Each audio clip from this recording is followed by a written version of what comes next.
ছোট্টবেলা মানেই মুক্ত প্রকৃতি, নদী, খাল আর অফুরন্ত আনন্দ। গ্রাম বাংলার শিশুদের জন্য মাছ ধরা ছিল এক অদ্ভুত মজা ও রোমাঞ্চকর অভিজ্ঞতা।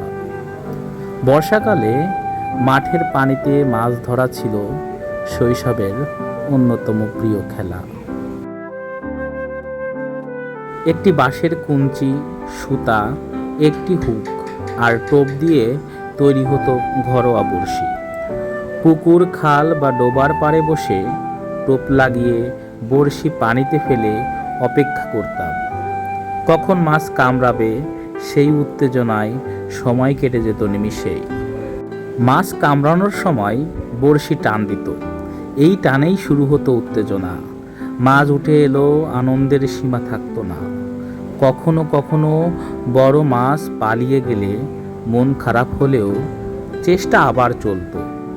বন্ধুদের সঙ্গে কে কত মাছ ধরলো তা নিয়ে চলতো মজার প্রতিযোগিতা।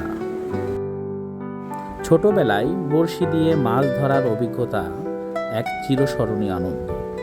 এটি ছিল বিনোদন, শিক্ষা ও প্রকৃতির সান্নিধ্যে এক মিশ্র অভিজ্ঞতা, যা আজকের যান্ত্রিক জীবনে খুবই স্মরণীয়।